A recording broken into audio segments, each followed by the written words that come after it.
Toni and Slade Morrison's Who's Got Game? Poppy or the Snake? Pictures by Pascal Lemaitre.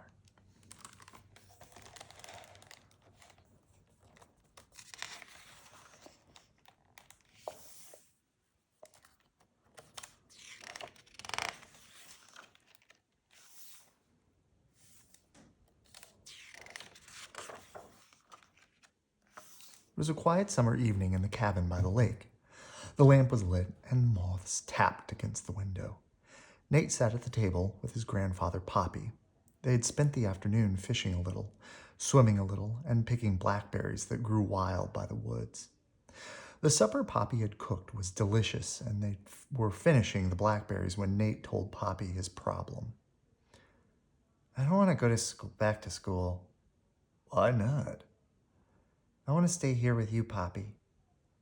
You visit me here every summer, Nate. We have a great time. But you are always eager to go back to school. Not anymore. What's the matter? Poppy had lots of grandchildren, but Nate was his favorite. I'm not very smart, and my grades are very bad. Poppy looked closely at Nate's face. The boy looked more than sad. He seemed ashamed. Do you study? Do you do your homework? Most of the time. Well, some of the time. But it doesn't help because he stopped. He was quiet for a long time. Come on, you can tell me. Dad says I'm lazy. Mom says I don't concentrate. Well, which is it? Both, I guess. I sit at my desk, but I can't seem to pay attention. There's so much going on that's more fun than schoolwork. I see. Poppy thought a while, and then he got up and went to the closet. He took out a pair of shiny boots, and we put them on. Nate asked, are you going out? No. These are my remembering boots. They help me remember what I don't want to forget. How do they work? Well, right now they're helping me remember that paying attention is just a way of taking yourself seriously. I don't understand. Poppy cleared the dishes from the table, and then he turned down the lamp. When he sat down, both of their faces shone in the moonlight that flooded the room. I drove out to the pier to fish one evening. The weather was cool and the fish were hungry, and I caught several before it got too dark to see. So I packed my gear and headed for the truck. When I got there, I saw something caught under one of my tires. I reached down to pull it loose, and I discovered it wasn't a branch or a vine, but a snake. I must have rolled over it when I parked. I took out my flashlight and I pointed it towards the snake. Suddenly, its eyes opened and its tail flicked. It scared me, so I shouted, "Whoa, whoa!" The snake didn't move again, but when I leaned down to get a closer look, it spoke. Is you just gonna leave me here to die like a dog? Oh, it was a mistake. I didn't mean to roll over you. Well, you did. And now what? Did I do any harm? I was minding my own business, and whop! Here you come back and almost kill me. And since you didn't finish the job, you gonna leave me here to die. Well, let me see if maybe I can help. If you would be very still, I think I can move my truck. That's more like it. Get a move on, will you? I hesitated. Now what is the matter? Well, you are a snake, and a poisonous one, too. So, anybody liable to jump up and take me down, you gonna blame me for having poisonous fangs? How else can I protect myself from enemies? I ain't got no hands to fight with like you do, and I ain't got no feet to stomp with like you do, or a loud roar to scare somebody with like you do. And if you look close, you'll see I don't have no wings to fly away. I need my fangs, Mr. Smarty. How do I know you won't bite me? Bite you? Why would I do that? You saving me, ain't you?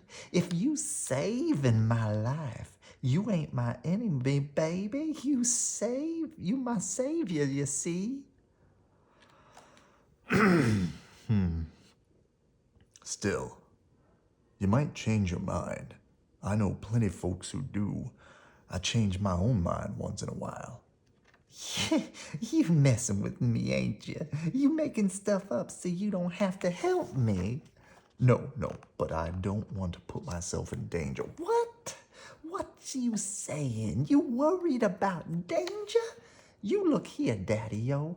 I'm the one laying half dead under a truck, and you put me here. I know, and I'm sorry.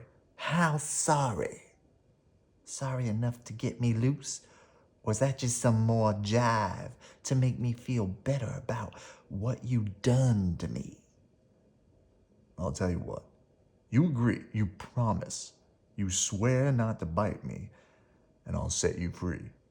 Deal, baby, deal. You agree? Promise and swear? I agree, man.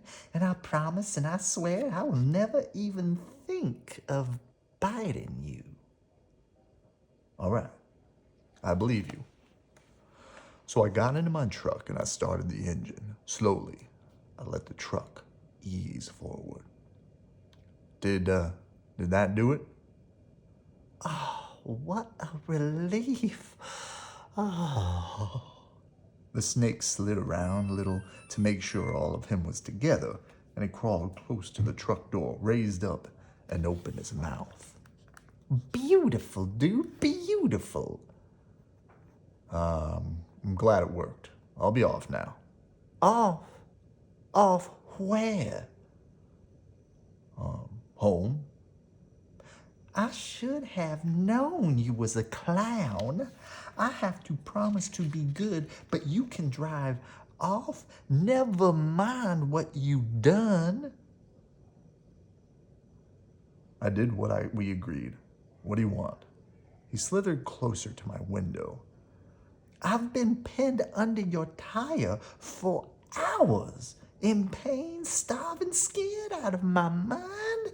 And you mean to tell me you not gonna take me home and give me something to eat? Take you home? But that's right. Or is this the way you treat everybody you roll over and almost kill? But what? You scared? I swore I wouldn't even think about biting you. Would I waste my poison on the dude who saved me? Fed me? I thought about it and decided that the snake meant what he said. There was no reason for him to bite a friend. So I picked him up and put him in the bed of the truck. When we got to the cabin, I filled the bowl with milk for him. Snake sipped until it was all gone, and then, yawning, he curled up and went to sleep. The next morning at breakfast, I noticed Snake had bruises where the tire had struck him. Some of his scales had fallen off, and there were tiny scratches, too. I got some medicine, and I woke him. What's up? You're bruised. This should help you heal. Cool. You an all right dude. After a meal of toast and milk, Snake asked if he could stay another night. I had to smile. He had a sassy mouth, but he seemed like a good soul underneath. Sure, stay a while. After all, he'd sworn he wouldn't bite me, right? I thought about that while I drove into the village.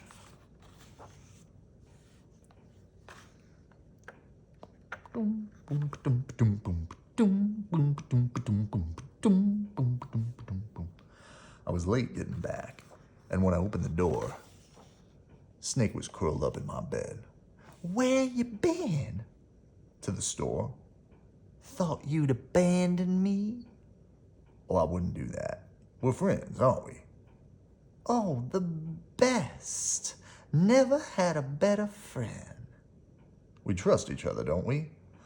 All the way to the grave. And we mean what we say, don't we? Oh, man, we down. You know, down. I made supper and we talked about this and that. Days passed peacefully until I noticed that Snake seemed bored, restless. Why don't you get a TV, liven up the place? I like the peace and quiet. Not even a radio? You don't want no radio? No. Don't you get lonesome? No. I like my own company. Is that right? Snake yawned and curled up on the mat near the stove. I wasn't sleepy, so I sat on the porch and watched the stars for a while. When I came back in, I noticed Snake had slithered closer to my bed to sleep. Early the next morning, before the sun had even risen, a sharp pain woke me. I sat up and I saw 2 holes in my arm, pierced by a pair of fangs. I jumped up screaming. Snake was coiled in the blanket right in front of me. His fangs were shining and dripping with poison. Liar! Liar! You lied! You said you would never bite me. Why? Why did you break your promise? Snake flicked his stringy forked tongue, saying as casually as you please, Hey man, I'm a snake. You knew that. Poppy looked at Nate and laughed, slapping his knee. Nate stared at his grandfather. What happened? You mean he bit you and you didn't die? Oh, he bit me all right. And no, I didn't die. You see, I thought about the snake had promised me. He said he wouldn't even think of biting me. He never said he wouldn't bite me. Just that he wouldn't think of it. So I took a precaution, and on the day I went to the village, I got snake serum. Oh, that's what saved you? Nate grinned. Not entirely. Paying attention is what saved me, and I never want to forget that, so I figured out a way to remember. Poppy turned up the lamp and lifted his legs and stretched them out on the table. Then, in the glow, Nate saw his grandfather's remembering boots. They were beautiful and made of the softest, shiniest snakeskin.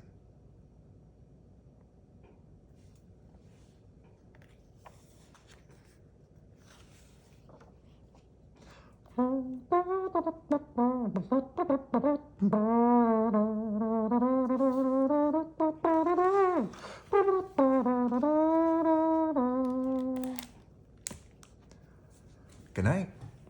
I love you.